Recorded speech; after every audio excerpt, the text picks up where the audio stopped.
എല്ലാ പ്രേക്ഷകർക്കും വാർത്താ ബുള്ളറ്റിനിലേക്ക് സ്വാഗതം. വാർത്താ സന്ധ്യ ആരംഭിക്കുകയാണ്. ഇന്ന് സംഭവബഹുലമായൊരു വാർത്താ ദിനമാണ് കടന്നുപോകുന്നത്. അതിലേറ്റവും പ്രധാനം 24 പുറത്തുവിട്ട ഒരു വാർത്തയാണ്. ഇ.പി. ജയരാജന്റെ ആത്മകഥയുമായി ബന്ധപ്പെട്ട വാർത്ത. ഉപതെരഞ്ഞെടുപ്പ് ദിനത്തിൽ തന്നെ ഇന്ന് രാവിലെ 24 പുറത്തുവിടുകയായിരുന്നു. ഒപ്പം ചേലക്കരയിലും വയനാട്ടിലും ഉപതെരഞ്ഞെടുപ്പ് അവസാനിച്ചിരിക്കുന്നു. ഇന്നത്തെ വാർത്തകൾ സമഗ്രമായി പ്രേക്ഷകരെ അറിയിക്കുകയാണ്. എല്ലാ പ്രേക്ഷകർക്കും ഒരിക്കൽ കൂടി സ്വാഗതം. ആദ്യ വാർത്തയിലേക്ക്. വോട്ടെടുപ്പ് ദിനത്തിൽ വീണ്ടും ഇ.പി. ബോംബ്.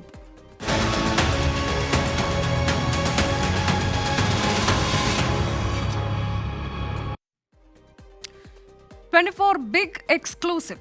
ഉപതെരഞ്ഞെടുപ്പ് ദിനത്തിൽ CPIM-നെയും ഇടതുമുന്നണിയെയും പിടിച്ചുലച്ച് ഇ.പി. ജയരാജന്റെ ആത്മകഥാ വിവാദം. പാർട്ടിയും സർക്കാരും തെറ്റുകൾ തിരുത്തണമെന്ന് കട്ടൻ ചായയും പരിപ്പുവടയും ഒരു കമ്മ്യൂണിസ്റ്റിന്റെ ജീവിതം എന്ന ആത്മകഥയിൽ പറയുന്നു. പുസ്തകത്തിലെ വിശദാംശങ്ങൾ പുറത്തുവിട്ടത് 24 ആണ്.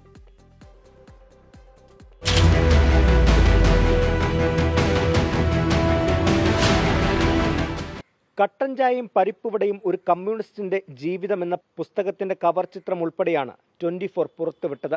CPM-നുള്ളിലും പുറത്തും തനിക്ക് നേരെ ഉയർന്ന ആരോപണങ്ങൾക്കും വിമർശനങ്ങൾക്കും ഇ.പി. ജയരാജൻ പുസ്തകത്തിൽ മറുപടി നൽകുന്നു.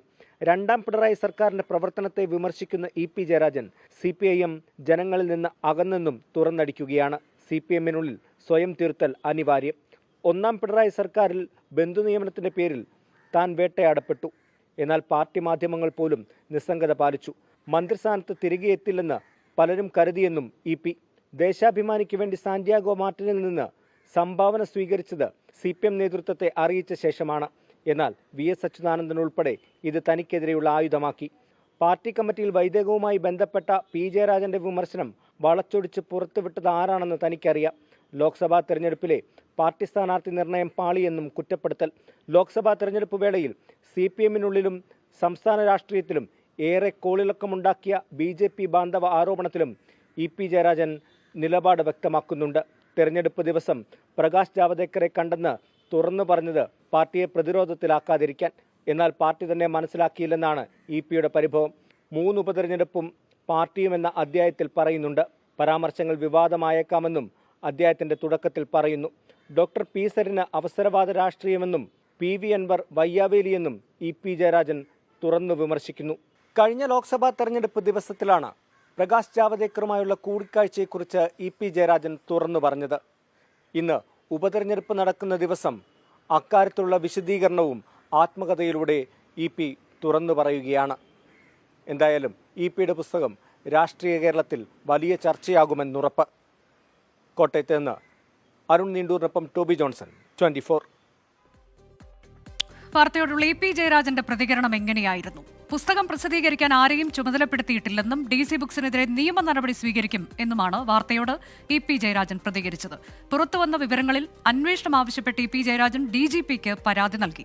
പ്രതിരോധത്തിലായ CPIM ആകട്ടെ ഗൂഢാലോചനയെന്ന് പറഞ്ഞ് വിവാദത്തെ തള്ളുകയാണ്. പുസ്തകത്തിന്റെ പ്രസാധനം നീട്ടിവെക്കുകയാണെന്ന് DC ബുക്സും അറിയിച്ചു. ഉടൻ വരുന്നു, പല അപ്രിയ സത്യങ്ങളും തുറന്നു പറയുന്നു എന്ന അടിക്കുറിപ്പോടെ ഇപ്പോഴത്തെ വിവാദങ്ങൾക്ക് മുൻപ് തന്നെ ആത്മകഥാ പ്രസിദ്ധീകരണത്തിന്റെ വിശദാംശങ്ങൾ DC ബുക്സ് സമൂഹമാധ്യമങ്ങളിലൂടെ പരസ്യപ്പെടുത്തിയതാണ്. എന്നാൽ പുസ്തകത്തിലെ വിശദാംശങ്ങൾ 24 പുറത്തുവിട്ടതോടെ പ്രസാധകരെ തന്നെ തള്ളുകയാണ് ഇ.പി. ജയരാജൻ. എൻ്റെ പുസ്തകം ഞാൻ അറിയാതെ എങ്ങനെ പ്രസിദ്ധീകരിക്കുക? ഞാനിപ്പോൾ എഴുതിക്കൊണ്ടിരിക്കുന്ന ഒരു പുസ്തകം എങ്ങനെയാണ് പ്രസിദ്ധീകരിക്കുക? അതുകൊണ്ട് ഇത് സംബന്ധിച്ച് സമഗ്രമായൊരു അന്വേഷണം നടത്തണം, ശക്തമായ നടപടി സ്വീകരിക്കണം എന്ന് പറഞ്ഞുകൊണ്ട് DGPക്ക് പരാതി കൊടുത്തിട്ടുണ്ട്. ഞാൻ എഴുതിയ പുസ്തകത്തിൻ്റെ പ്രകാശനം ഇന്ന് രാവിലെ 10:00. എത്രമാത്രം തെറ്റായിട്ടുള്ള നടപടികളും രീതികളുമാണ് സ്വീകരിച്ചിരിക്കുന്നത്?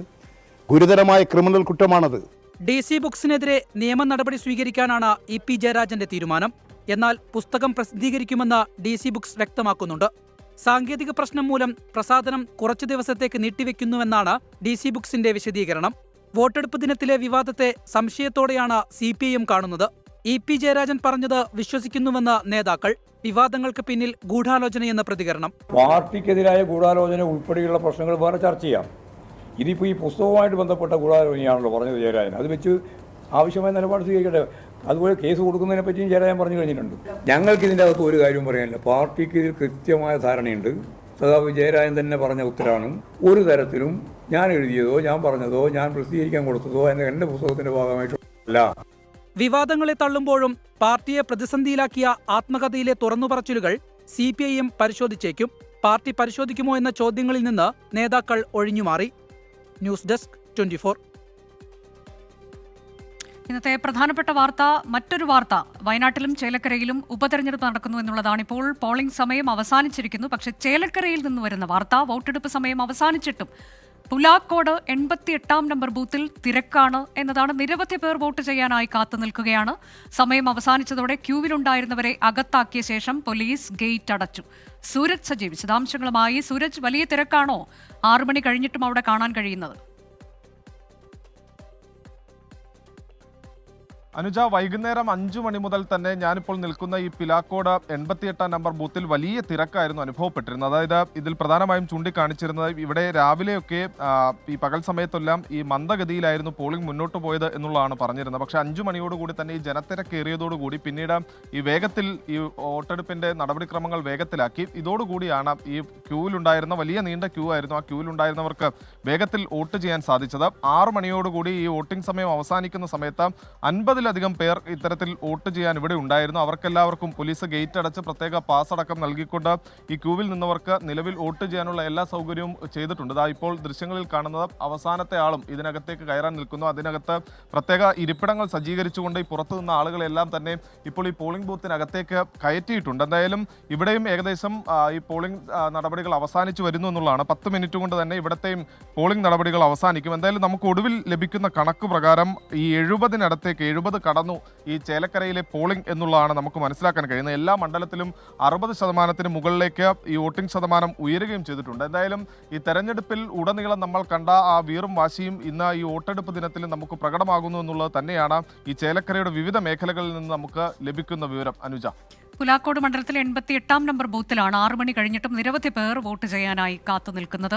അതാണിപ്പോൾ ചേലക്കരയിൽ നിന്നുള്ള ഏറ്റവും പുതിയ വിവരം ഉപതെരഞ്ഞെടുപ്പുമായി ബന്ധപ്പെട്ട്. തിരികെ നമ്മൾ ഇന്ന് പുറത്തു കൊണ്ടുവന്ന ഇ.പി. ജയരാജൻ ആത്മകഥാ വിവാദവുമായി ബന്ധപ്പെട്ടൊരു റിപ്പോർട്ടിലേക്ക് പോകുന്നു. വിവാദമായതോടെ തള്ളിപ്പറഞ്ഞെങ്കിലും CPIM-നെ പ്രതിരോധത്തിലാക്കുന്നതാണ് ആത്മകഥാ വിവാദം. ഉപതെരഞ്ഞെടുപ്പിലെ സ്ഥാനാർത്ഥിയെ തള്ളിപ്പറയുന്നതും ജാവ്ദേക്കർ കൂടിക്കാഴ്ചയെ ന്യായീകരിക്കുന്നതുമാണ് CPIM-നെ രാഷ്ട്രീയമായി പ്രതിരോധത്തിലാക്കുന്നത്. 6 പതിറ്റാണ്ട് കാലത്തെ സംഭവബഹുലമായ രാഷ്ട്രീയ ജീവിതത്തിലെ അനുഭവങ്ങൾ പങ്കുവയ്ക്കുന്ന ഇ.പി. ജയരാജൻ്റെ ആത്മകഥ സാധാരണ നിലയിൽ CPIM-ന്റെ രാഷ്ട്രീയ ചരിത്രമായി കൂടി മാറേണ്ടതാണ്. എന്നാൽ ഉപതെരഞ്ഞെടുപ്പിൻ്റെ വോട്ടെടുപ്പ് ദിവസം പുറത്തുവന്ന ആത്മകഥ പാർട്ടിയെ പല വിധത്തിൽ പ്രതിരോധത്തിലാക്കുന്നതായി. രാഷ്ട്രീയം തന്നെയാണ് അതിൽ പ്രധാനം.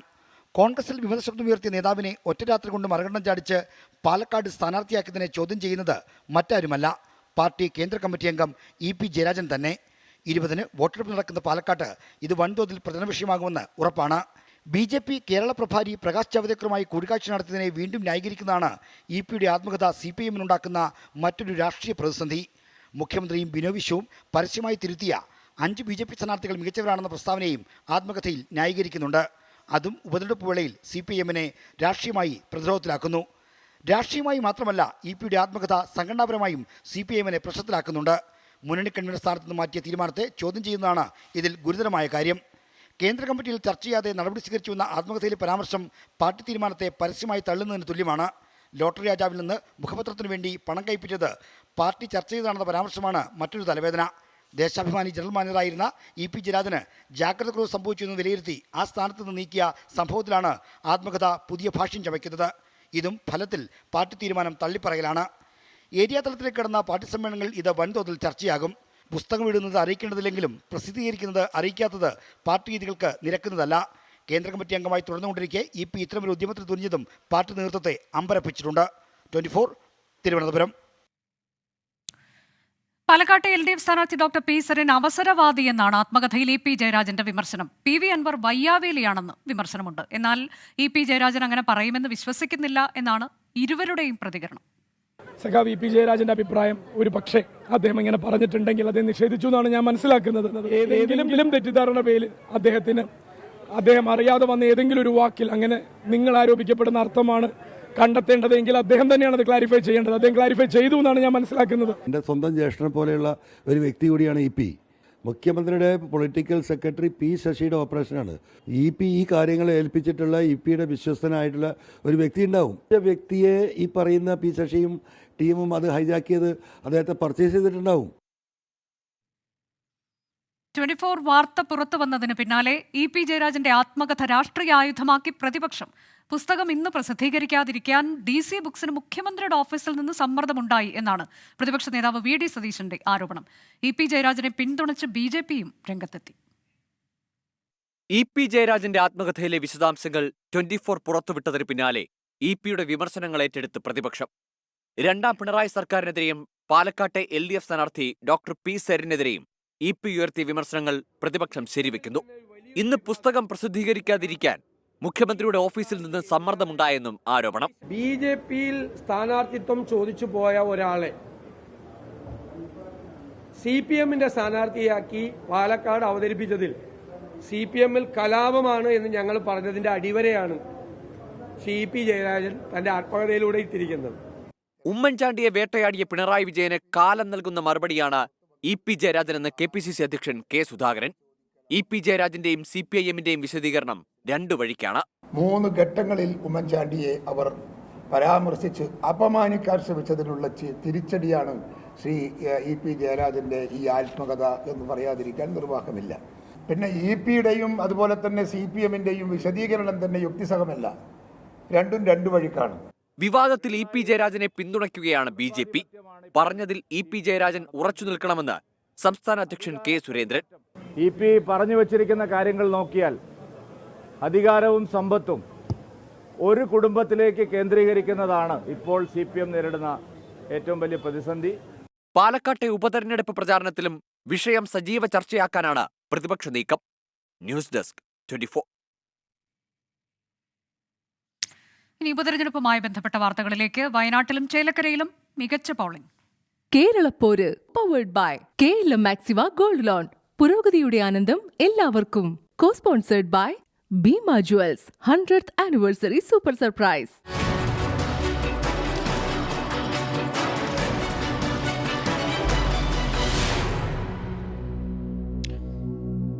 ആദ്യം ചേലക്കരയിലേക്ക്. മികച്ച പോളിംഗ് ആണ് ചേലക്കരയിൽ രേഖപ്പെടുത്തിയത്. രാവിലെ മുതൽ ഉച്ചവരെ വോട്ടേഴ്സിന്റെ വലിയ നിരയായിരുന്നു പോളിംഗ് ബൂത്തുകൾക്ക് മുന്നിൽ. എന്നാൽ ഉച്ചയ്ക്ക് ശേഷം പോളിംഗ് മന്ദഗതിയിലായി. പോളിംഗ് ആരംഭിക്കുന്നതിന് മുന്നേ തന്നെ ബൂത്തുകളിൽ വോട്ടർമാർ എത്തി തുടങ്ങി. തുടക്കം മുതൽ മികച്ച പോളിംഗ്. LDF സ്ഥാനാർത്ഥി UR പ്രദീപ് ദേശമംഗലം വിദ്യാസാഗർ ഗുരുകുലം സ്കൂളിൽ ഭാര്യയ്ക്കൊപ്പമെത്തി വോട്ട് രേഖപ്പെടുത്തി. വികസനത്തിന്റെ തുടർച്ചയ്ക്കുള്ള വോട്ടാണ് ചോദിച്ചത്. നടത്തിയ പ്രവർത്തനത്തെ സംബന്ധിച്ച് ജനങ്ങളുടെ മുമ്പിൽ വെച്ച് ഇന്നലെ വരെയുള്ള വോട്ട് അഭ്യർത്ഥന നടത്തിയിട്ടുണ്ട്. പരസ്യമായിട്ടും നിശബ്ദമായിട്ടും നടത്തിയിട്ടുണ്ട്. അപ്പോൾ അത് പരമാവധി ജനങ്ങൾ അത് നോക്കി വിലയിരുത്തുമെന്നാണ് എൻ്റെ വിശ്വാസം. K. രാധാകൃഷ്ണൻ MP-യുടെ വോട്ട് തൊണ്ണൂർക്കര AUP സ്കൂളിലായിരുന്നു. ഇടതുപക്ഷ ജനാധിപത്യ മുന്നണി സ്ഥാനാർത്ഥിയായി മത്സരിക്കുന്ന സഖാവ് UR പ്രദീപ് വലിയ ഭൂരിപക്ഷത്തോടു കൂടി തന്നെ വിജയിക്കുമെന്ന് തന്നെയാണ് നാം പ്രതീക്ഷിക്കുന്നത്. തീർച്ചയായിട്ടും ഇടതുപക്ഷ മുന്നണി ഗവൺമെന്റിന്റെ പ്രവർത്തനങ്ങൾ നല്ലപോലെ ചർച്ച ചെയ്യപ്പെട്ടു. BJP സ്ഥാനാർത്ഥി K. ബാലകൃഷ്ണൻ പാമ്പാടി സർക്കാർ ഹയർ സെക്കൻഡറി സ്കൂളിൽ വോട്ട് രേഖപ്പെടുത്തി.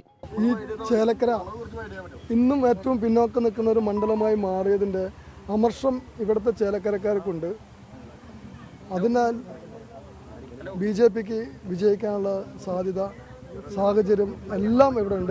UDF സ്ഥാനാർത്ഥി രമ്യ ഹരിദാസിന് മണ്ഡലത്തിൽ വോട്ടില്ല. ചേലക്കരയിൽ ഒരു മാറ്റത്തിനായിട്ട് വോട്ട് ചെയ്യാൻ വേണ്ടി തയ്യാറാവുകയാണല്ലോ അതിൽ നിന്ന് മനസ്സിലാകേണ്ടത്. പക്ഷെ വളരെ നല്ല പോസിറ്റീവായിട്ടുള്ള ഒരു അന്തരീക്ഷം തന്നെയാണ്. എല്ലാവരുടെ മുഖത്തു നിന്നും അല്ലെങ്കിൽ എല്ലാവരുടെ കണ്ണുകളിൽ നിന്നും നമുക്കത് വായിച്ചെടുക്കാൻ പറ്റുന്നുണ്ട്. ചേലക്കരയിൽ വികസനം വേണമെന്നായിരുന്നു വോട്ട് രേഖപ്പെടുത്തിയ ശേഷം സംവിധായകൻ ലാൽ ജോസിന്റെ പ്രതികരണം.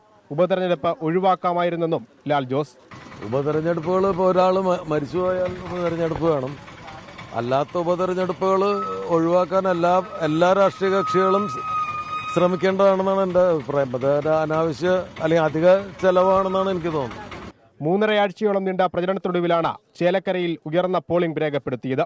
ഏറ്റവും അവസാനം ഉയർന്ന EP ജയരാജന്റെ ആത്മകഥാ വിവാദം ഉൾപ്പെടെ തെരഞ്ഞെടുപ്പിനെ സ്വാധീനിച്ചോ എന്ന് കാത്തിരുന്നു കാണണം. 24 ചേലക്കര. ചേലക്കരയിൽ നിന്ന് ഏറ്റവും പുതിയ വിശദാംശങ്ങളുമായി S. വിജയകുമാർ തത്സമയം. വിജയകുമാർ, പുലാക്കോട് ഇപ്പോൾ നമ്മൾ അല്പസമയം മുൻപ് കണ്ടത് സമയം അവസാനിച്ചിട്ടും വലിയ തിരക്കാണ് അവിടെ എന്നതാണ് വോട്ട് രേഖപ്പെടുത്താൻ. 2021 77% കടന്നു പോയതാണ്. ഇപ്പോൾ ഇത്തവണ അതിലേക്ക് അടുത്തെത്തും എന്നതിന്റെ സൂചനകളൊക്കെയാണോ ലഭിക്കുന്നത്? എന്താണ് അവിടെ നിന്നൊക്കെയുള്ള പ്രതികരണം?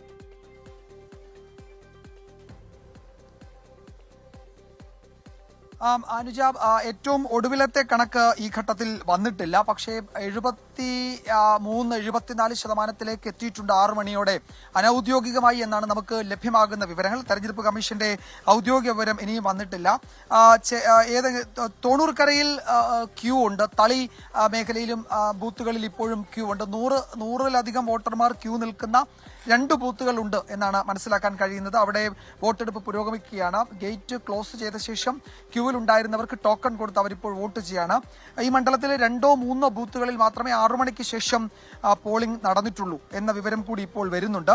അതും ഏറെക്കുറെ 10 മിനിറ്റിനുള്ളിൽ 6:30യോടുകൂടി അതും അവസാനിക്കും എന്നാണ് അറിയുന്നത്. ചേലക്കരയുടെ തെരഞ്ഞെടുപ്പ് ചരിത്രം പരിശോധിച്ചാൽ കഴിഞ്ഞ 3 നിയമസഭാ തെരഞ്ഞെടുപ്പുകളിലും 75-നും 79-നും ഇടയിൽ വോട്ടിംഗ് ശതമാനം ഉണ്ടായിട്ടുണ്ട്. അതിനടുത്തൊക്കെ ഇത്തവണയും എത്തും. അതിൽ ഒട്ടും കുറയാതെ എന്ന് വേണമെങ്കിൽ കരുതാം. 75-ലേക്ക് ചിലപ്പോൾ എത്താൻ സാധ്യതയുണ്ട് അവസാന കണക്കുകൾ വരുമ്പോൾ എന്നാണ് മനസ്സിലാക്കാൻ കഴിയുന്നത്. ലോക്സഭാ തെരഞ്ഞെടുപ്പിൽ അത് 72-73 ഒക്കെയാണ് കഴിഞ്ഞ ലോക്സഭാ തെരഞ്ഞെടുപ്പിൽ ഉണ്ടായിരുന്നത്. അതിനപ്പുറത്തേക്ക് ഏതാണ്ട് 5:45-ഓടെ പോളിംഗ് പെർസെൻറ്റേജ് എത്തിയിട്ടുണ്ടെന്നാണ് മനസ്സിലാക്കുന്നത്. അപ്പോൾ എന്താണ് മികച്ച പോളിംഗ് എന്ന് നമുക്ക് പറയാവുന്ന തരത്തിലേക്ക് ചേലക്കരയിൽ പോളിംഗ് ഉയർന്നിട്ടുണ്ട്.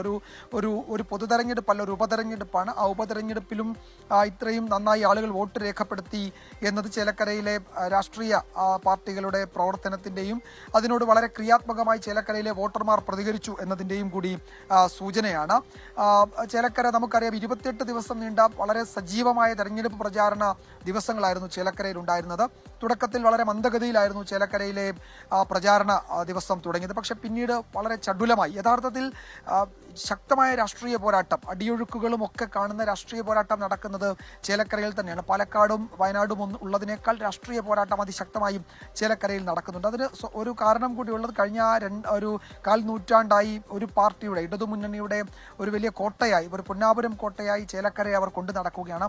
അതിൽ വിള്ളൽ വീഴ്ത്തുമെന്ന് തീരുമാനിച്ചായിരുന്നു ഇത്തവണ UDF പ്രചാരണ രംഗത്തിറങ്ങുകയും സ്ഥാനാർത്ഥിയെ പ്രഖ്യാപിക്കുകയും ഒക്കെ ചെയ്തത്. ആ വെല്ലുവിളി LDF ഏറ്റെടുക്കുകയും ചെയ്തു. അങ്ങനെ വലിയ ഏറ്റുമുട്ടൽ നേരിട്ട് നടന്ന ഒരു മണ്ഡലം കൂടിയാണ് ചേലക്കര. അതുകൊണ്ട് അത് റിസൾട്ടിലും വോട്ടെടുപ്പിലുമൊക്കെ അത് പ്രതിഫലിക്കുമെന്ന് മുന്നണികൾ കരുതിയിരുന്നു. അത് വോട്ടെടുപ്പിൽ അത് പ്രതിഫലിച്ചിട്ടുണ്ട് എന്ന് നമുക്ക് നിശ്ചയമായും ഈ ഘട്ടത്തിൽ പറയാൻ കഴിയും. എല്ലാ പ്രധാനപ്പെട്ട വിഷയങ്ങളും ചർച്ചയായി പരമാവധി വോട്ടർമാരെ ബൂത്തിലെത്തിക്കാൻ കഴിഞ്ഞു എന്നത് തന്നെയാണ് എല്ലാ മുന്നണികളും അവരുടെ അവസാനവട്ട കണക്കുകൂട്ടലിലും കരുതുന്നത്. ഏതെങ്കിലും ഒരു കോട്ടകളിൽ കൂടുതൽ വോട്ടുകൾ വന്നു, ഏതെങ്കിലും ഒരു കോട്ടകൾ നിശബ്ദമായി, അങ്ങനെ പറയാൻ കഴിയുന്നില്ല. നമുക്ക് എല്ലായിടത്തു നിന്നും 5 മണി വരെയുള്ള കണക്ക് നോക്കുമ്പോൾ ഏതാണ്ട് 65-നും 70-നും ഇടയിൽ ശതമാനമായിരുന്നു കണക്കുകൾ, എല്ലാ പഞ്ചായത്തുകളുടെ കണക്കുകളും പരിശോധിക്കുമ്പോൾ. അതുകൊണ്ട് ഏതെങ്കിലും ഒരിടത്ത് ഏറിയും കുറഞ്ഞും എന്ന നിലയിൽ നമുക്ക് കാണാൻ കഴിയില്ല. അനുജ, വളരെ ശ്രദ്ധേയമായ കാര്യം ചേലക്കരയിലെ മുന്നണി നേതൃത്വങ്ങളാകെ ഈ തെരഞ്ഞെടുപ്പ് വോട്ടെടുപ്പിന് ശേഷവും അവരുടെ വിജയപ്രതീക്ഷ അതേപോലെ പങ്കുവെക്കുന്നു എന്നത് തന്നെയാണ്. ശരിക്കും നമ്മൾ അക്ഷരാർത്ഥത്തിൽ പ്രവചനാതീതമായ ഒരു മത്സരം തന്നെ ചേലക്കരയിൽ നടന്നിട്ടുണ്ട്. ആദ്യഘട്ടത്തിൽ ഇടതുമുന്നണിക്ക് ഒരു മുൻതൂക്കമുണ്ടായിരുന്നു. പിന്നീട് UDF അതിനോട് ഓടിയെത്തി. അവസാനമായപ്പോൾ ഇഞ്ചോടിഞ്ച് എന്നത് കേവലം ആലങ്കാരികമായി ഞാൻ പറയുകയല്ല, അക്ഷരാർത്ഥത്തിൽ അതെല്ലാവരും സമ്മതിച്ചു തരും. ചേലക്കരയിൽ അങ്ങനെ ഒരു പോരാട്ടം തന്നെയാണ് നടന്നത്. അത് ഈ പോളിംഗ് ദിവസവും പ്രകടമായിരുന്നു. അതാണ് കൃത്യമായ രാഷ്ട്രീയ പോരാട്ടം നടന്ന ഒരിടം കൂടിയാണ് ചേലക്കര. ഇക്കുറി 2ഇടത്തും ഇപ്പോൾ ഔദ്യോഗികമായി വോട്ടെടുപ്പ് സമയം അവസാനിച്ചിരിക്കുന്നു, 6 മണി കഴിഞ്ഞതിനാൽ. എന്നാൽ ചേലക്കരയിലൊക്കെ വിവിധയിടങ്ങളിൽ ഇപ്പോഴും തിരക്ക് കാണാനുണ്ട് എന്നുള്ളതാണ്. വയനാട്ടിലെ സാഹചര്യം എന്താണ് എന്നത് പരിശോധിക്കാം. ലോക്സഭാ ഉപതെരഞ്ഞെടുപ്പിൽ വയനാട്ടിൽ ഇതുവരെ 63.59% പോളിംഗ്. ഭൂരിപക്ഷം ജനങ്ങൾ തീരുമാനിക്കുന്നത് എന്ന് UDF സ്ഥാനാർത്ഥി പ്രിയങ്ക ഗാന്ധി 24-നോട് പറഞ്ഞു. മികച്ച പ്രകടനം നടത്തുമെന്ന് LDF സ്ഥാനാർത്ഥി സത്യൻ മൊകേരിയും NDA സ്ഥാനാർത്ഥി നവ്യ ഹരിദാസും ആത്മവിശ്വാസം പ്രകടിപ്പിച്ചു. വയനാട്ടിൽ പ്രചരണ രംഗത്തെ ആവേശം വോട്ടെടുപ്പിൽ പ്രതിഫലിച്ചില്ല. പോളിംഗ് ശതമാനത്തിൽ ഇടിവ്. റെക്കോർഡ് ഭൂരിപക്ഷം അവകാശപ്പെട്ട UDF-ന് പ്രതീക്ഷ പകരുന്നതല്ല പോളിംഗ് ശതമാനം. പോൾ ചെയ്യപ്പെടാത്തത് LDF വോട്ടുകളെന്ന് UDF വാദം. വോട്ട് നഷ്ടം UDF-നെന്ന് ഇടതുമുന്നണി. ഉപതെരഞ്ഞെടുപ്പിൽ വോട്ട് ചെയ്യാനുള്ള വിമുഖത പ്രകടമായതെന്ന് വിലയിരുത്തൽ. ഭൂരിപക്ഷം ജനം നിശ്ചയിക്കുമെന്ന് Priyanka Gandhi. The people of Wayanad gave him their wholehearted support.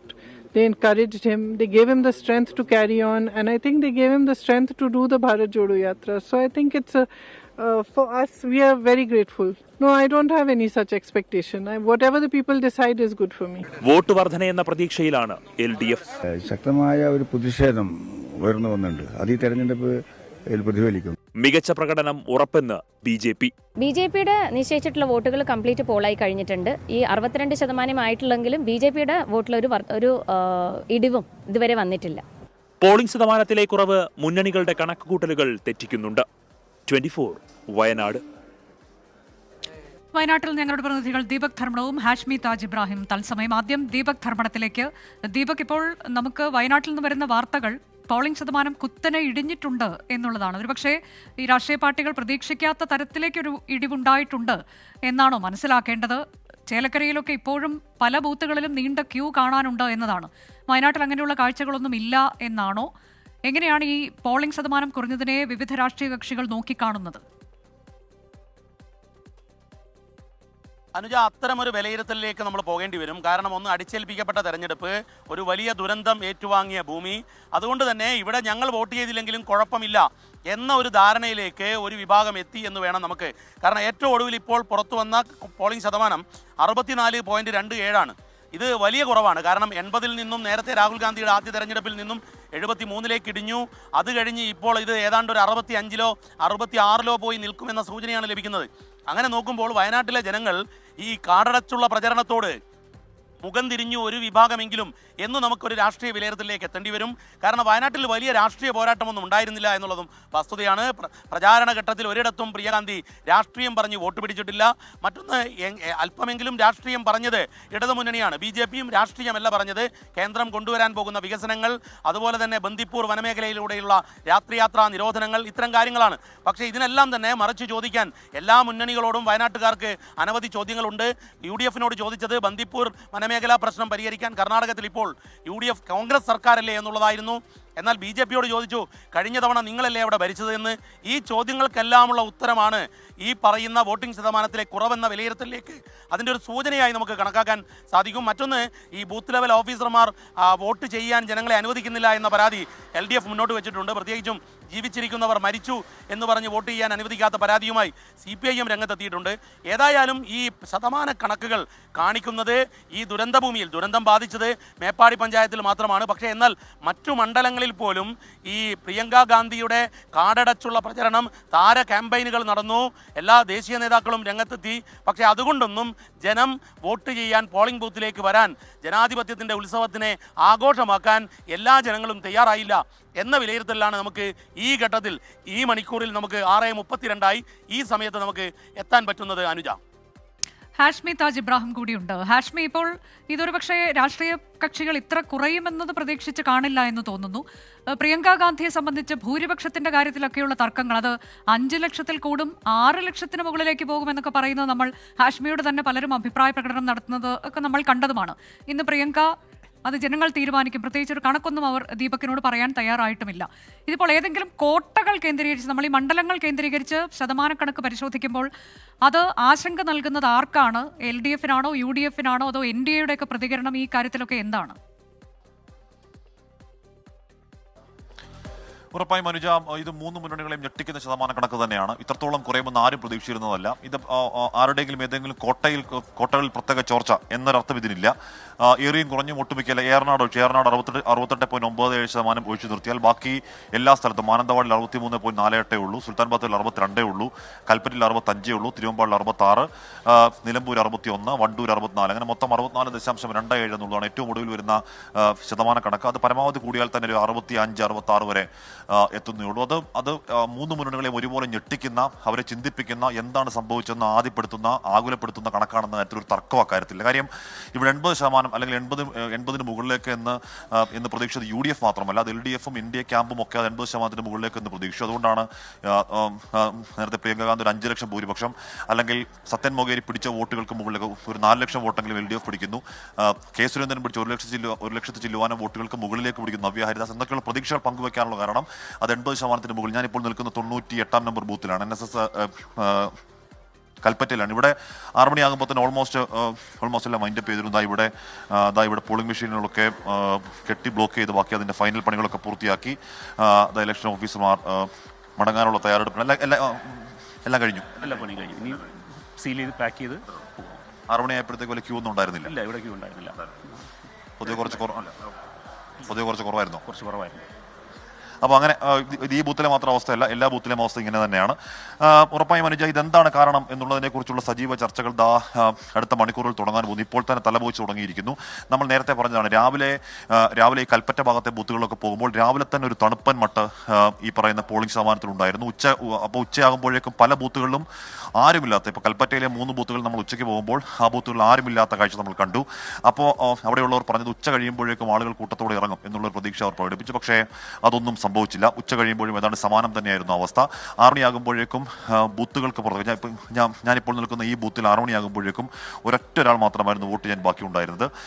മറ്റു ബൂത്ത്, ചില ബൂത്തുകളിലൊക്കെ അട്ടമല ഭാഗത്തെ ബൂത്തുകൾക്ക് 6 മണിയായപ്പോഴേക്കും അടച്ചു സീൽ ചെയ്യുന്ന കാഴ്ച നമ്മൾ കണ്ടു. ഒട്ടുമിക്ക കുറേ അധികം ബൂത്തുകളിൽ അങ്ങനെ 6 മണിയായപ്പോൾ ആരുമില്ലാത്ത സാഹചര്യം ഉണ്ടായി. ഇത് നമ്മൾ പല ആളുകളോടും സംസാരിക്കുമ്പോൾ അവർ പല കാരണങ്ങൾ പറയുന്നു. ഇത് ആവർത്തിച്ചു വരുന്ന ഇലക്ഷൻ, ഇവിടുത്തെ ഈ ദുരന്തത്തിന്റെ ഭാഗമായി ആൾക്കാർക്കുണ്ടാകുന്ന ദുരിതം, അവരുടെ സാമ്പത്തിക ബുദ്ധിമുട്ടുകൾ, ഇവിടെ കുറേയധികം ഹൈപ്പർ മാർക്കറ്റുകളും ഒക്കെ ഉണ്ട്, അവിടുത്തെ ജീവനക്കാർക്ക് അവധി കൊടുക്കാത്ത സാഹചര്യം ഉണ്ടായി. അങ്ങനെ പല കാരണങ്ങൾ പറയുന്നുണ്ട്. മാത്രമല്ല ഇവിടുത്തെ യുവാക്കൾ ഇക്കുറി വോട്ട് ചെയ്യാനേ തയ്യാറായില്ല എന്നൊരാളിങ്ങനെ പറയുന്നുണ്ടായിരുന്നു. അവരെ വളരെ ബുദ്ധിമുട്ടിയാണ് അവരുടെ വീടുകളിൽ പോയി ബൂത്തുകളിലേക്ക് എത്തിച്ചത് എന്ന് പറയുന്നുണ്ട്. പൊതുവെ ഈ തെരഞ്ഞെടുപ്പിനോട് ആൾക്കാർക്ക് ഒരു താല്പര്യക്കുറവുണ്ടായി എന്ന കാര്യം തർക്കമില്ല. ആ താല്പര്യക്കുറവ് എന്തുകൊണ്ടാണ് എന്ന് വിശദീകരിക്കേണ്ടത് മുന്നണികളാണ്, രാഷ്ട്രീയ പാർട്ടികളാണ്. അതൊരു പക്ഷേ വരും മണിക്കൂറുകളിൽ അവർ സീരിയസ് ചർച്ചകളിലേക്ക് കടക്കാൻ പോകുന്നത് അടുത്ത മണിക്കൂറുകളിൽ വിശകലനത്തിലേക്ക് രാഷ്ട്രീയ പാർട്ടികൾ കടന്നു ചെല്ലും എന്നുള്ളത് ഉറപ്പാണ്. വയനാട്ടിൽ 64.27% എന്നുള്ളതാണ് നിലവിൽ വന്നിരിക്കുന്നത്. ഒരുപക്ഷെ അതിൽ കുറച്ചുകൂടി വർധനയുണ്ടാകാൻ സാധ്യതയുണ്ട്. എന്നാൽ പോളിംഗ് ശതമാനത്തിൽ കുത്തനെ ഇടിവുണ്ടാക്കിയിട്ടുണ്ട് എന്നുള്ളത് ആശങ്കയായി രാഷ്ട്രീയ പാർട്ടികൾക്ക് മാറുകയാണ്. വയനാടിനെ സംബന്ധിച്ച് ഇത്തവണത്തെ ഏറ്റവും വലിയ പ്രത്യേകത ഒരു ദുരന്തത്തിന് ശേഷം വന്ന ഉപതെരഞ്ഞെടുപ്പാണ് എന്നുള്ളതാണ്. അതുകൊണ്ട് തന്നെ മുണ്ടക്കൈയിലെയും ചൂരൽമലയിലെയും വോട്ടേഴ്സിന് ഈ ഉപതെരഞ്ഞെടുപ്പ് ഒരു ഒത്തുചേരലിന്റെ ദിനം കൂടിയായി മാറി. ഉരുൾപൊട്ടൽ ദുരന്തത്തിലെല്ലാം നഷ്ടമായ ഇവർ ജില്ലയുടെ വിവിധ ഇടങ്ങളിലാണ് താമസിക്കുന്നത്. വോട്ട് വണ്ടി എന്ന പേരിൽ മുഴുവൻ വോട്ടേഴ്സിനെയും പോളിംഗ് ബൂത്തിൽ എത്തിക്കാൻ പ്രത്യേക വാഹന സൗകര്യം ഒരുക്കിയിരുന്നു.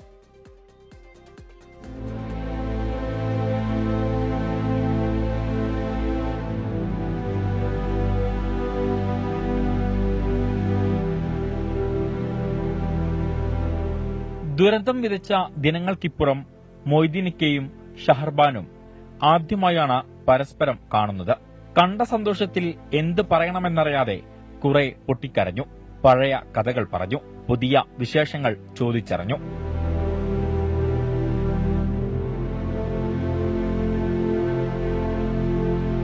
നമ്മളെ ജീവിതത്തിൽ ഒരു പാടാണ്, മറക്കാൻ കഴിയാത്ത ഒരു പാടാണ്. ഇതിന്റെ മുന്നേ ഉരുളൊട്ടിയപ്പോഴും ഞാൻ പറഞ്ഞിരിക്കുന്നു, ഭൂമിയിൽ മനുഷ്യരായിട്ടുള്ളവർ ഇവിടെ വന്ന് 1 മാസമെങ്കിലും ജീവിക്കണം. മതത്തിന്റെയും ജാതിയുടെയും പേരിൽ കലയിക്കുന്ന ഇവിടെ അല്ലാത്ത ബാക്കി എല്ലാ സ്ഥലത്തും കലയിക്കുന്ന ഒരു നാടാണ്. ഞങ്ങൾക്ക് മതവും ജാതിയും ഒന്നുമില്ല. പിന്നെ രാഷ്ട്രീയപരമായിട്ട് എല്ലാവരും ഇലക്ഷന് അതായത് ഇതില്ല, അത് ഒരു മൗലിക അവകാശമാണല്ലോ വോട്ട് എന്നുള്ളത്. ഇവരെ പോലെ നിരവധി പേരെയാണ് അട്ടമലയിലെയും മുണ്ടക്കൈയിലെയും ചൂരൽമലയിലെയും ബൂത്തുകളിൽ കാണാനായത്. പ്രതിസന്ധികളെ അതിജീവിച്ച ശ്രുതി ഉച്ചയോടെ അട്ടമല ബൂത്തിലെത്തി വോട്ട് രേഖപ്പെടുത്തി. ബുദ്ധിമുട്ടുകൾ ഏറെ ഉണ്ടെങ്കിലും വോട്ട് രേഖപ്പെടുത്തണമെന്ന് നേരത്തെ തീരുമാനിച്ചതാണെന്ന് ശ്രുതി. അല്ല, നമുക്ക് എല്ലാവരും ഒരുപാട് ഹെൽപ്പ് ചെയ്തിട്ടുണ്ടല്ലോ. ഇനിയിപ്പോ നമ്മുടെ ഈ അവസ്ഥ മനസ്സിലാക്കിയിട്ട് ഇനി മുന്നോട്ട് വരാൻ ഒരാളുണ്ടാവുമല്ലോ, ആ ആൾക്ക് വേണ്ടിയിട്ടാണ് ഞാനും കൂടെ വന്നത് വോട്ട് ചെയ്യാൻ വേണ്ടിയിട്ട്. വോട്ട് ചെയ്യണമെന്ന് തീരുമാനിച്ചതായിരുന്നു. എല്ലാവരും മനസ്സിൽ വിചാരിച്ചിട്ട് ഞാൻ വന്ന, എല്ലാവരും കണ്ടു, സന്തോഷം.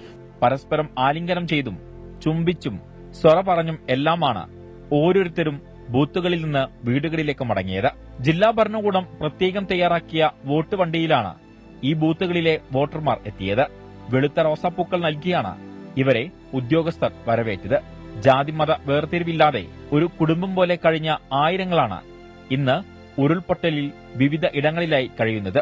അതിനാൽ ജനാധിപത്യത്തിന്റെ ഈ ഉത്സവം ഇവർക്ക് കുടുംബ സംഗമം കൂടിയായി. ഓരോ തെരഞ്ഞെടുപ്പും ജനാധിപത്യത്തിന്റെ ഉത്സവമാണ്. ഈ തെരഞ്ഞെടുപ്പ് ചൂരൽമലയിലെയും മുണ്ടക്കയിലെയും ഓരോ വോട്ടർമാർക്കും സന്തോഷത്തിന്റെയും ഒത്തുചേരലിന്റെയും ദിനങ്ങൾ കൂടിയാണ്. ക്യാമറമാൻ മുഹമ്മദ് യഹ്യക്കൊപ്പം ഷഹദ് റഹ്മാൻ, 24 വയനാട്. വിവാഹവേദിയിൽ നിന്ന് പോളിംഗ് ബൂത്തിലെത്തി വോട്ട് രേഖപ്പെടുത്തുന്ന നവദമ്പതികളുടെ കാഴ്ച എല്ലാ തെരഞ്ഞെടുപ്പ് കാലത്തും നമ്മൾ കാണാറുണ്ട്. ഇത്തവണയും അത്തരം കാഴ്ചകൾക്ക് പഞ്ഞമുണ്ടായിരുന്നില്ല. വയനാട്ടിലെ അഖിലിനും ആദിത്യയ്ക്കും ഒരേ പോളിംഗ് ബൂത്തിലായിരുന്നു വോട്ട്. ചേലക്കര തിരുവില്വാമലയിൽ ജിഷ്ണുവും ഹിമയും വിവാഹ തിരക്കുകൾക്കിടയിലും വോട്ട് പാഴാക്കിയില്ല. സഹപാഠികളായിരുന്ന അഖിലിനും ആദിത്യയ്ക്കും ഉപതെരഞ്ഞെടുപ്പ് ദിനത്തിൽ പ്രണയ സാക്ഷാത്കാരം. ഇരുവരും ഒരേ ബൂത്തിലെ വോട്ടർമാർ, ഒന്നിച്ചു പഠിച്ചവർ, വർഷങ്ങൾ നീണ്ട പ്രണയം. വിവാഹവേദിയിൽ നിന്നും ആടയാഭരണങ്ങളോടെ നേരെ പോളിംഗ് ബൂത്തിലേക്ക്. കല്ലുപാടി ഗവൺമെന്റ് LP സ്കൂളിൽ 72ാം ബൂത്തിലായിരുന്നു ഇരുവർക്കും വോട്ട്. വ്യക്തികളെ നോക്കിയിട്ട് തന്നെയാണ് ഇന്നത്തെ ദിവസം കുറച്ചുകൂടി സ്പെഷ്യലായി, അതെ, കുറച്ചുകൂടി മെമ്മറബിളായി. ചേലക്കരയിലും നവദമ്പതികൾ വോട്ട് ചെയ്യാനെത്തി. പരക്കാട് സ്വദേശി ജിഷ്ണുവും തിരുവില്ലാമല സ്വദേശിനി ഹിമയുമാണ് വോട്ട് രേഖപ്പെടുത്താനെത്തിയത്. വിവാഹം കഴിഞ്ഞ ഉടനെ ഇരുവരും തിരുവില്ലാമല എരവത്തുടിയിലെ UMLP സ്കൂളിലെത്തി ഹിമയുടെ വോട്ട് രേഖപ്പെടുത്തി. ജിഷ്ണുവിന്റെ വീട്ടിലെത്തിയ ശേഷം ഇരുവരും ചേർന്ന് പറക്കാട് 72ാം ബൂത്തിലെത്തി വിഷ്ണുവിന്റെ വോട്ടും രേഖപ്പെടുത്തി. വോട്ട് അവകാശമാണല്ലോ. കടുത്ത മത്സരമാണ് ചേലക്കര. അതെ, തീർച്ചയായിട്ടും. അതുകൊണ്ടാണ് വോട്ട് ചെയ്യാൻ തീരുമാനിച്ചത്. വിവാഹ ദിവസം വോട്ട് രേഖപ്പെടുത്താനായതിന്റെ സന്തോഷത്തിലാണ് ദമ്പതികൾ. 24 തൃശൂർ. ചേലക്കരയിൽ നിന്ന് വരുന്ന ഏറ്റവും പുതിയ വാർത്ത, തളിയിൽ വോട്ടർമാരുടെ നീണ്ട ക്യൂ ഇപ്പോഴും ദൃശ്യമാണ് എന്നുള്ളതാണ്. ശ്രീജിത്ത് ശ്രീകുമാരൻ ഏറ്റവും പുതിയ വിവരങ്ങളുമായി. ശ്രീജിത്ത്, 6:40 കഴിഞ്ഞിരിക്കുന്നു, ഇപ്പോഴും നീണ്ട ക്യൂ ആണോ തളിയിൽ?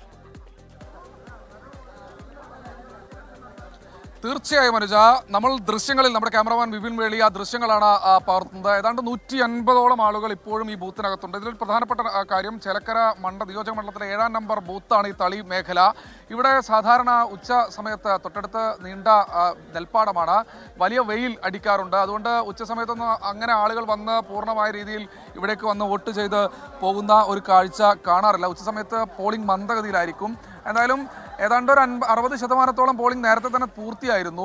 അതിനുശേഷമാണ് ഇപ്പോൾ ഈ നീണ്ട ക്യൂ ഇപ്പോഴും കാണുന്നത്. ഒരു ഭാഗത്തു കൂടി ആളുകൾ കടന്നു വരുന്നു. ഏതാണ്ടൊരു 1.5 മിനിറ്റോളം താമസം നിലവിൽ ഉണ്ട്. കാരണം ഈ വോട്ടിംഗ് നടത്തി തിരിച്ചു വരണമെങ്കിൽ 1.5 മിനിറ്റോളം താമസമുണ്ട്. മാത്രമല്ല ഒരു സ്കൂളാണ്, ചെറിയ ഒരു മേഖലയാണ്, ഒരു ഷീറ്റിട്ട ഇതിന് താഴെയാണ് ആളുകളെല്ലാം തന്നെ നിൽക്കുന്നത്. പക്ഷേ ജനാധിപത്യത്തിൻ്റെ സൗന്ദര്യം എന്ന് വേണമെങ്കിൽ നമുക്ക് വിശേഷിപ്പിക്കാം. ഇപ്പോഴും ആളുകൾ അവരുടെ സമ്മതിദാനാവകാശം വിനിയോഗിക്കാനായി രാത്രി വൈകിയും ഇവിടെ കാത്തു നിൽക്കുന്ന ഒരു കാഴ്ചയാണ് ഈ മേഖലയിൽ നിന്ന്, തളിയിൽ നിന്ന് നമുക്ക് റിപ്പോർട്ട് ചെയ്യാനുള്ളത്. എന്തായാലും ആളുകൾ കൃത്യമായ രീതിയിൽ ആളുകൾ പറയുന്നത് നമുക്കൊന്ന് അവരുടെ പ്രതികരണം കൂടി നമുക്ക് ഒന്ന് തേടേണ്ടതുണ്ട്. എന്തായാലും ഈ ഒരു ഘട്ടത്തിൽ ആളുകൾ, ചേട്ടാ എത്ര നേരം നിങ്ങൾ അയ്യോ, ഞങ്ങള് ഇവിടെ 5 മണിയുടെ മുന്നേ നിൽക്കുന്നതാ. ഇപ്പൊ കുറെ ആൾക്കാരായിട്ട് തന്നെ പറഞ്ഞോട്ട് നിങ്ങളുടെ ഓരോ ചാനലിൽ വന്നിട്ട് എന്താണ് ഇങ്ങനെ വെയിലാണോ ആളുകൾ വരാൻ വൈകിയതിന്റെ കാരണം എന്താ? ആളുകൾ ഇവിടെ മൊത്തത്തിൽ ഇവിടെ സ്ലോ ആയിരുന്നു കാലത്ത് മുതൽ. പിന്നെ വൈകുന്നേരം ആകുമ്പോൾ പിന്നെ ആ സ്ലോവിന്റെ ഒരു തിരക്കുണ്ട്. അങ്ങനെ അതാണ് ആളുകൾക്ക് പറയാനുള്ളത്. എന്തായാലും ആ ദൃശ്യങ്ങൾ അത് നമ്മുടെ ക്യാമറമാൻ ഒന്നുകൂടി പകർത്തും. ആ ദൃശ്യങ്ങളാണ് കാണുന്നത്. ഇപ്പോഴും ആളുകളുണ്ട്, അവർ ക്യൂവിൽ തന്നെ നിൽക്കുകയാണ്. എന്തായാലും അല്പസമയം കൊണ്ടൊന്നും ഇത് തീരുന്നൊരു ലക്ഷണം ഒന്നും കാണുന്നില്ല. എന്തായാലും ജനാധിപത്യത്തിന്റെ സൗന്ദര്യം നമുക്ക് വിശേഷിപ്പിക്കാം. പക്ഷേ ആളുകൾക്ക് ചെറിയ വിഷമമൊക്കെ ഉണ്ട്, കുറെ നേരമായി ക്യൂവിൽ നിൽക്കുന്നു എന്ന് പറയുന്നു. എന്തായാലും പെട്ടെന്ന് തന്നെ അവരെ ഈ വോട്ടിംഗ് പൂർത്തിയാക്കി അല്ലെങ്കിൽ അവരുടെ സമ്മതിദാനാവകാശം വിനിയോഗിച്ച് മടക്കി അയക്കണമെന്നൊരു ആവശ്യം ജനങ്ങൾ ഉയർത്തുന്നുണ്ട്. സ്ഥിരമായി ഇത്തരത്തിലുള്ള ഇടപെടലാണ് ഈ മേഖലയിൽ നടക്കുന്നത്. അതുകൊണ്ട് ഈ സ്റ്റേഷൻ, പോളിംഗ് സ്റ്റേഷൻ മാറ്റണമെന്ന് ആവശ്യവും ചേലക്കര തളിയിൽ നിന്ന് കാണുന്ന കാഴ്ച ഇതാണ്. അവിടെ വലിയ ക്യൂ ആണ്. തുടക്കം മുതൽ തന്നെ മന്ദഗതിയിലായിരുന്നു വോട്ടിംഗ് എന്നുള്ള ഒരു പരാതി അവർ പറയുന്നുണ്ട്. 5 മണി മുതലൊക്കെ കാത്തു നിൽക്കുന്നവർ ഇപ്പോഴും അവിടെ നിൽക്കുകയാണ്. എന്തായാലും 7 മണി കഴിഞ്ഞാലും ആ വോട്ടിംഗ് അവിടെ അവസാനിക്കാനുള്ള സാധ്യത നിലവിലില്ല. ഇന്ന് ജാർഖണ്ഡിലെയും 1ാം ഘട്ട വോട്ടെടുപ്പ് നടന്നിട്ടുണ്ട്. അതിന്റെ വിശദാംശത്തിലേക്കാണ് ഇനി. ജാർഖണ്ഡ് നിയമസഭാ തെരഞ്ഞെടുപ്പിലെ ആദ്യഘട്ട വോട്ടെടുപ്പിൽ ഭേദപ്പെട്ട പോളിംഗ്. ആകെയുള്ള 81 മണ്ഡലങ്ങളിൽ 43 മണ്ഡലങ്ങളിലാണ് ഇന്ന് വോട്ടെടുപ്പ് നടന്നത്. അച്യുതൻ വിശദാംശങ്ങളുമായി. അച്യുതൻ, എങ്ങനെയാണ്, ഏത് തരത്തിലേക്ക് കഴിഞ്ഞ തെരഞ്ഞെടുപ്പുകളൊക്കെ വിലയിരുത്തുമ്പോൾ എങ്ങനെയാണ് ജാർഖണ്ഡിലെ തെരഞ്ഞെടുപ്പിന് ഇത്തവണ പോളിംഗ് ശതമാനം ഏത് തരത്തിലേക്കാണ്?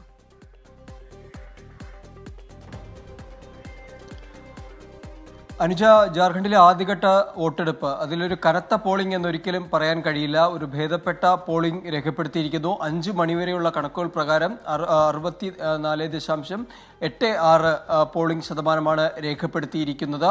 ഒരു ഭേദപ്പെട്ട നില എന്ന് മാത്രമേ അതിനെ വിശേഷിപ്പിക്കാൻ കഴിയൂ. എന്തായാലും കുറച്ച് കൂടി സമയം കഴിയുമ്പോൾ അതിലൊരു നേരിയ മാറ്റം സംഭവിച്ചേക്കാം. എന്തായാലും 43 മണ്ഡലങ്ങളാണ് ഈ ആദ്യഘട്ട വോട്ടെടുപ്പിനായി പോളിംഗ് ബൂത്തിലേക്ക് എത്തിയത്. മന്ത്രിമാർ കുമാർ ഉൾപ്പെടെയുള്ള സ്ഥാനാർത്ഥികൾ ഈ കൂട്ടത്തിൽ ജനവിധി തേടുന്നുണ്ട്. സറൈക്കല്ലയിൽ JMM വിട്ട് BJPയിലെത്തിയ ചമ്പൈ സോറനും ഈ ആദ്യഘട്ടത്തിലാണ് ജനവിധി തേടുന്നത്. അദ്ദേഹത്തെ BJPക്കൊപ്പം നിർത്താനായത് എന്തായാലും BJPയെ സംബന്ധിച്ച് ചില ഗോത്രവർഗ മേഖലകളിൽ ഒരു മുന്നേറ്റം ഉണ്ടാക്കാൻ അല്ലെങ്കിൽ സ്വാധീനം ചെലുത്താൻ കഴിയും എന്നൊരു ആത്മവിശ്വാസം BJPക്കുമുണ്ട്. എന്തായാലും BJP ഈ ജാർഖണ്ഡ് തിരിച്ചു പിടിക്കുവാനുള്ള ഒരു തീവ്ര പരിശ്രമത്തിലാണ്. പ്രധാനമന്ത്രി നരേന്ദ്രമോദി ഇതിനോടകം തന്നെ നിരവധി റാലികളാണ് ജാർഖണ്ഡിൽ നടത്തിയത്. ഇന്നും അദ്ദേഹം രണ്ടാം ഘട്ട തെരഞ്ഞെടുപ്പിനായുള്ള റാലികളിൽ പങ്കെടുത്ത് സംസാരിക്കുകയുണ്ടായി. ആ ഘട്ടത്തിൽ പറഞ്ഞത് താൻ ഇനിയും ഇവിടേക്ക് വരും, അത് BJP നയിക്കുന്ന NDA സർക്കാരിൻ്റെ സത്യപ്രതിജ്ഞാ ചടങ്ങിൽ പങ്കെടുക്കാനായിരിക്കുമെന്നുള്ള പ്രതീക്ഷ കൂടി പ്രധാനമന്ത്രി നടത്തുന്നു. പക്ഷേ ഒരു തരത്തിലുള്ള പ്രതീക്ഷയും കൈവിടാതെയാണ് JMM ഉൾപ്പെടുന്ന ഇന്ത്യ മുന്നണി എന്ന മുന്നണി മുന്നോട്ട് പോകുന്നത്. അതിൽ കൽപ്പന സോറനും ഹേമന്ത് സോറനും ഒരുപോലെ ശക്തമായൊരു പ്രചാരണം സംസ്ഥാനം നടത്തുന്നു. അപ്പോഴും ചില വിമർശനങ്ങൾ ഉയരുന്നത് കോൺഗ്രസ് അത്ര കണ്ട് ഈ തെരഞ്ഞെടുപ്പ് പ്രചരണത്തിൽ സജീവമല്ല എന്നതൊരു വിമർശനം ഉയരുന്നു. കാരണം സംസ്ഥാനത്തിൻ്റെ ചുമതലയുള്ള കോൺഗ്രസ് ജനറൽ സെക്രട്ടറി ജയറാം താക്കൂർ പോലും ഈ സംസ്ഥാനം സന്ദർശിക്കുകയോ പ്രചരണത്തിൻ്റെ ഭാഗമാവുകയോ ചെയ്തിട്ടില്ല. ആ ഒരു വിമർശനം ഒരു ഭാഗത്ത് നിൽക്കുന്നു. എന്തായാലും ശക്തമായ ഒരു പ്രചരണം അത് മുന്നണികൾ കാഴ്ചവെച്ചിട്ടുണ്ട്. ജാർഖണ്ഡിൽ നിയമസഭാ തെരഞ്ഞെടുപ്പിലെ ആദ്യഘട്ട വോട്ടെടുപ്പാണ് പൂർത്തിയായത്. എന്നാൽ നല്ല ഒരു ഭേദപ്പെട്ട പോളിംഗ് എന്ന തരത്തിലേക്ക് ഇതിനപ്പുറത്തേക്ക് മികച്ച പോളിംഗ് എന്ന് പറയാൻ കഴിയില്ല നിലവിലെ പോളിംഗ് ശതമാനം പരിശോധിക്കുമ്പോൾ എന്നതാണ് R. അച്യുതൻ നൽകിയ വിവരം. ഫ്ലവേഴ്സ് കൽപ്പാത്തി ഉത്സവ് ഇന്ന് ലോകോത്തര ഫാഷൻ ഷോയ്ക്ക് വേദിയാകുന്നു. Flowers bride of India fashion show അല്പസമയത്തിനകം കൽപ്പാത്തി ഉത്സവ് വേദിയിൽ നടക്കും.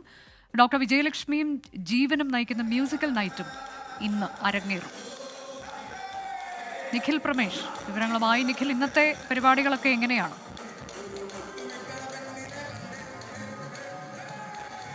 ഇപ്പോൾ വേദിയിൽ ഫാഷൻ ഷോ പുരോഗമിച്ചുകൊണ്ടിരിക്കുകയാണ്.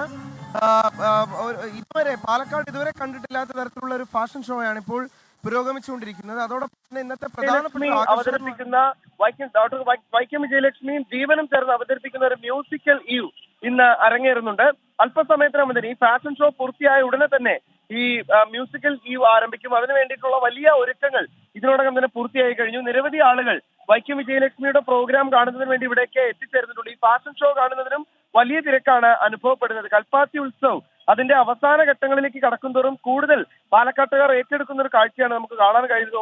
ഓരോ ദിവസവും കൂടുതൽ ആളുകൾ ഇവിടേക്ക് കാഴ്ചക്കാരായി എത്തിച്ചേരുന്ന ഒരു കാഴ്ച കൂടിയാണ് നമുക്ക് കാണാനാവുന്നത്. ഇനിയുള്ള ഓരോ ദിവസങ്ങളിലും പാലക്കാട്ടുകാരെ ഓരോ ദിവസവും വിസ്മയിപ്പിക്കാൻ താരങ്ങൾ ഇങ്ങോട്ട് എത്തിച്ചേർന്നുകൊണ്ടേ ഇരിക്കുകയാണ്. നാളെ മുതൽ സ്റ്റാർ മാജിക് താരങ്ങൾ ഇവിടേക്ക് എത്തുന്നുണ്ട്. ലക്ഷ്മി നക്ഷത്ര അടക്കമുള്ള സ്റ്റാർ മാജിക് താരങ്ങൾ നാളെ മുതൽ ഇവിടേക്ക് എത്തുന്നു. അതോടൊപ്പം തന്നെ പ്രസീത ചാക്കുടിയുടെ പരിപാടി നടക്കുന്നുണ്ട്. അങ്ങനെ വിവിധ താരങ്ങളുടെ പരിപാടികൾ കൂടി ഇനി വരും ദിവസങ്ങളിൽ നടക്കാനിരിക്കുകയാണ് കൽപ്പാത്തി ഉത്സവിൽ. അനുജ, ഫ്ലവേഴ്സ് കൽപ്പാത്തി ഉത്സവ് പുരോഗമിക്കുകയാണ്. ഇന്നിപ്പോൾ അല്പസമയത്തിനകം ലോകോത്തര ഫാഷൻ ഷോ ആരംഭിക്കും. Flowers brides of India fashion show ആണ് അല്പസമയത്തിനകം തുടങ്ങാനിരിക്കുന്നത്. സമാധാനവും സഹിഷ്ണുതയും സംരക്ഷിക്കാൻ ലോകം കൈകോർക്കണമെന്ന് ഹറം ഇമാം ഡോക്ടർ അബ്ദുള്ള അബ്ദുറഹ്മാൻ അൽ ബുഐജാൻ. KNM സംസ്ഥാന സമിതിയുടെ സമാധാന സമ്മേളനം കോഴിക്കോട്ട് ഉദ്ഘാടനം ചെയ്യുകയായിരുന്നു അദ്ദേഹം. കോഴിക്കോട് കടപ്പുറത്തായിരുന്നു KNM സംസ്ഥാന സമിതി സമാധാന സമ്മേളനം സംഘടിപ്പിച്ചത്. വെറുപ്പിന്റെ ലോകക്രമത്തെ സ്നേഹം കൊണ്ട് തിരുത്താൻ കൈകോർക്കണമെന്ന് ഹറം ഇമാം ഷെയ്ഖ് ഡോക്ടർ അബ്ദുള്ള അബ്ദുറഹിമാൻ അൽ ബുഐജാൻ ആവശ്യപ്പെട്ടു. മന്ത്രി V. അബ്ദുറഹിമാനും സമ്മേളനത്തിന്റെ ഭാഗമായി. പഴയകാലത്ത് അറബി നാടുകളിൽ മലബാർ എന്നുള്ള രീതിയിലായിരുന്നു നമ്മളെ ഈ പ്രദേശമൊക്കെ തന്നെ അറിഞ്ഞിരുന്നത്. മദ്രാസ് സംസ്ഥാനത്തിന്റെ ഭാഗമായി നിലകൊണ്ടിരുന്ന കാലഘട്ടത്തിൽ മലബാർ എന്ന പേരിൽ മലബാരികൾ എന്നാണ് അന്ന് അറബികളൊക്കെ തന്നെ നമ്മൾ അറിഞ്ഞത്. സൗദി അറേബ്യ അടക്കമുള്ള രാജ്യങ്ങളിൽ ഏറെ കൂടുതൽ വ്യാപാര ബന്ധമുള്ള ഒരു നാടാണ് പ്രത്യേകിച്ച് ഈ കോഴിക്കോട്. അനവധി വെല്ലുവിളികൾ നേരിടുന്ന കാലഘട്ടത്തിലൂടെ ലോകം കടന്നു പോകുമ്പോൾ മദീന ഇമാമിന്റെ വാക്കുകൾ ഏറെ പ്രസക്തമാണെന്ന് PK കുഞ്ഞാലിക്കുട്ടി പറഞ്ഞു. നമ്മൾ ഇന്ന് വർത്തമാന കാലഘട്ടത്തിലുള്ള നിരവധി പ്രശ്നങ്ങൾ നമ്മളെയൊക്കെ വ്യാകുലപ്പെടുത്തുന്നുണ്ട്, അങ്ങേയറ്റം വിഷമിപ്പിക്കുന്നുണ്ട്. കാരണം ബോധപൂർവം മനുഷ്യനെ തമ്മിൽ ഡിവൈഡ് ചെയ്ത് ഭിന്നിപ്പിച്ച് അതിൽ നിന്ന് രാഷ്ട്രീയ മുതലെടുപ്പ് നടത്തി അങ്ങനെ കൊണ്ടുപോകുന്ന ഒരു കാലഘട്ടത്തിൽ മത അനുഷ്ഠാനങ്ങളെയും അതുപോലെ തന്നെ മതവിശ്വാസത്തെയും ഒക്കെ അപമാനിക്കാനും അതുപോലെ തന്നെ ഓരോരുത്തരുടെയും വിശ്വാസത്തിൽ ഇടപെടാനും ഒക്കെ ശ്രമം നടന്നുകൊണ്ടിരിക്കുന്ന ഒരു സ്ഥിതി മഗ്രീബ് നമസ്കാരത്തിനും മദീന ഇമാം നേതൃത്വം നൽകി. KNM president TP Abdulla Koya Madani ചടങ്ങിൽ അധ്യക്ഷനായി. MK Raghavan MP, PMA Salam, doctor Fazal Gafoor തുടങ്ങി നിരവധി പേർ സമ്മേളനത്തിന്റെ ഭാഗമായി. 24 കോഴിക്കോട്. കൽപ്പാത്തി രഥോത്സവ വിശേഷങ്ങൾ. രഥോത്സവം co-sponsored by UGS Gold Loan. സ്വപ്നങ്ങൾക്ക് വിശ്വാസത്തിന്റെ കയ്യൊപ്പ്.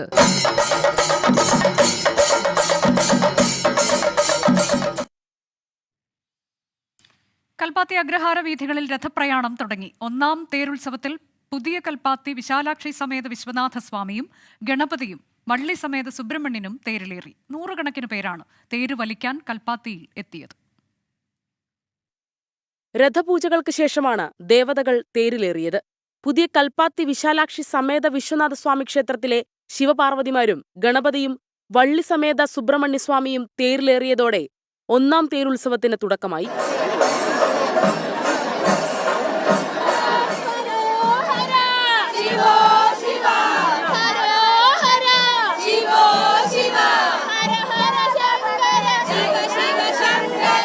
നാളെ രണ്ടാം തേരുത്സവത്തിൽ മന്തക്കര മഹാഗണപതിയും നവംബർ 15-ന് മൂന്നാം തേരുത്സവത്തിൽ പഴയ കൽപ്പാത്തി ലക്ഷ്മീനാരായണ പെരുമാളും ചാത്തപുരം പ്രസന്ന മഹാഗണപതിയും തേരിലേറും. 15-ന് വൈകിട്ടാണ് ദേവരഥസംഗമം. 24 പാലക്കാട്. ഇന്നത്തെ മറ്റൊരു പ്രധാനപ്പെട്ട വാർത്തയിലേക്ക്. കൊടകര കുഴൽപ്പണ കേസിന്റെ തുടരന്വേഷണത്തിന് പുതിയ സംഘത്തെ തീരുമാനിച്ചു. കൊച്ചി DCP K സുദർശന്റെ നേതൃത്വത്തിൽ 8-അംഗ സംഘമാണ് കേസ് അന്വേഷിക്കുക. കുഴൽപ്പണ കേസിൽ BJP തൃശൂർ ജില്ലാ ഓഫീസ് സെക്രട്ടറി തിരൂർ സതീശന്റെ വെളിപ്പെടുത്തൽ 24 പുറത്തുവിട്ടതിന് പിന്നാലെയാണ് തുടരന്വേഷണത്തിന് തീരുമാനമെടുത്തത്. ഉപതെരഞ്ഞെടുപ്പ് കാലത്ത് BJPയെ കനത്ത പ്രതിരോധത്തിലാക്കിയ കൊടകര കള്ളപ്പണ കേസിന്റെ തുടരന്വേഷണത്തിനാണ് പുതിയ സംഘത്തെ തീരുമാനിച്ചത്. കള്ളപ്പണം കൊണ്ടുവന്നത് BJPക്ക് വേണ്ടിയെന്നായിരുന്നു തിരൂർ സതീഷ് 24-ലൂടെ വെളിപ്പെടുത്തിയത്. 2021 ഏപ്രിൽ 7-നാണ് കൊടകര പോലീസ് കേസ് ആദ്യം രജിസ്റ്റർ ചെയ്യുന്നത്. തുടർന്ന് നടന്ന അന്വേഷണത്തിന്റെ അടിസ്ഥാനത്തിൽ 22 പേരെ പ്രതികളാക്കി 2021 ജൂലൈ 23-ന് കോടതിയിൽ കുറ്റപത്രം സമർപ്പിച്ചു. പിന്നീട് ഒരാൾ കൂടി അറസ്റ്റിലായതിന്റെ അടിസ്ഥാനത്തിൽ 2022 നവംബർ 15-ന് അധികമായി ഒരു കുറ്റപത്രം കൂടി സമർപ്പിച്ചു. രാഷ്ട്രീയമായി പ്രതിരോധത്തിലായതോടെയാണ് സർക്കാർ തുടരന്വേഷണത്തിന് തീരുമാനിച്ചത്. കുറ്റപത്രം സമർപ്പിച്ച കേസായതിനാൽ തുടരന്വേഷണത്തിന് കോടതിയിൽ നിന്നും അനുമതി തേടിയിരുന്നു. തുടരന്വേഷണത്തിന് 8-അംഗ സംഘത്തെയാണ് നിയോഗിച്ചിട്ടുള്ളത്. തൃശൂർ DIG തോംസൺ ജോസ് അന്വേഷണത്തിന് മേൽനോട്ടം വഹിക്കും. കൊച്ചി DCP സുദർശൻ IPS ആണ് അന്വേഷണ സംഘത്തലവൻ. മുൻപ് കേസ് അന്വേഷിച്ച ഇരിങ്ങാലക്കുട DYSP VK രാജുവിനെ അന്വേഷണ സംഘത്തിൽ നിലനിർത്തി. കൊടകര SHO, വലപ്പാട് SI ഉൾപ്പെടെ 8 പേരാണ് സംഘത്തിലുള്ളത്. 24 തിരുവനന്തപുരം. മുനമ്പം ഭൂമി പ്രശ്നത്തിൽ സംസ്ഥാന സർക്കാരിനെ കുറ്റപ്പെടുത്തി Syro Malabar Sabha archbishop Mar Joseph Pamplany. സാമാന്യനീതിയുടെ ലംഘനമാണ് മുനമ്പം ജനതയോട് സർക്കാർ കാണിച്ചതെന്ന് മാർ ജോസഫ് പാംപ്ലാനി പറഞ്ഞു. CPI നേതാക്കളും ഇന്ന് മുനമ്പം സമരവേദിയിൽ എത്തി. ചേലക്കര വയനാട് ഉപതെരഞ്ഞെടുപ്പുകൾ നടന്ന ഇന്നും മുനമ്പം സമരകലുഷിതമായിരുന്നു. BJPക്ക് മുനമ്പം സമരം മുതലെടുക്കുവാനാകുന്നുണ്ട് എങ്കിൽ അത് മറ്റു 2 മുന്നണികളുടെ വീഴ്ചയാണെന്ന് മുനമ്പത്തെത്തിയ തലശ്ശേരി അതിരൂപത അധ്യക്ഷൻ മാർ ജോസഫ് പാംപ്ലാനി പറഞ്ഞു. വോട്ട് ബാങ്ക് മാറ്റിവെച്ച് സർക്കാർ പ്രശ്നത്തിൽ ചർച്ചയ്ക്ക് തയ്യാറാകണമെന്നും മാർ ജോസഫ് പാംപ്ലാനി. അങ്ങനെ ഒരു മുതലെടുപ്പിന് ആരെങ്കിലും ശ്രമിക്കുന്നു എന്ന് മനസ്സിലാക്കി മുൻകൂട്ടി ജനതയ്ക്ക് നീതി നടപ്പിലാക്കി കൊടുക്കേണ്ട ഉത്തരവാദിത്വത്തിൽ വീഴ്ച വരുത്തി എന്നുള്ളതിന്റെ ഒരു കുറ്റസമ്മതമായി മാത്രമേ ഞങ്ങൾ അതിനെ കാണാൻ ശ്രമിക്കുന്നുള്ളൂ. വഖഫിന്റെ പേരിൽ ആർക്കെങ്കിലുമെതിരെ കേസെടുക്കണമെങ്കിൽ അത് ഫറൂഖ് കോളേജിന്റെ പേരിലായിരിക്കണം. മുനമ്പം ജനതയോട് സർക്കാർ കാണിച്ചത് സാമാന്യ നീതിയുടെ ലംഘനമാണെന്നും മാർ ജോസഫ് പാംപ്ലാനി വിമർശിച്ചു. മുൻ റവന്യൂ മന്ത്രിയും CPI ദേശീയ എക്സിക്യൂട്ടീവ് അംഗവുമായ KP രാജേന്ദ്രൻ ഐക്യദാർഢ്യവുമായി സമരപന്തലിലെത്തി. മുനമ്പത്ത് ജനതയ്ക്ക് റവന്യൂ അവകാശങ്ങൾ തിരിച്ചു കിട്ടുന്നതുവരെ സമരത്തിനൊപ്പം ഉണ്ടാകുമെന്ന് KP രാജേന്ദ്രൻ പറഞ്ഞു. 22-ാം തീയതി തീരുമാനങ്ങൾ നമുക്ക് കാത്തിരിക്കാം. സാഹചര്യങ്ങൾ അത് തീർച്ചയായിട്ടും അതൊക്കെ നിങ്ങൾ വിലയിരുത്തും. തീർച്ചയായിട്ടും നിങ്ങളെ സഹായിക്കാൻ ഏതൊക്കെ രീതിയിൽ ഒപ്പം നിന്ന് സഹായിക്കണം അതൊക്കെ ഉണ്ടായിരിക്കും. CPI ജില്ലാ സെക്രട്ടറിമാരായ TJ ആഞ്ചലോസ്, KM ദിനകരൻ എന്നിവരും സമരപന്തലിലെത്തി. ഈ മാസം 22-ന് സർക്കാർ വിളിച്ച ഉന്നതതല യോഗത്തിൽ പ്രശ്നം പരിഹരിക്കപ്പെടുമെന്നാണ് സമരക്കാരുടെ പ്രതീക്ഷ. 24 കൊച്ചി. ഈ വാർത്താ ബുള്ളറ്റിൻ അവസാനിക്കുകയാണ്.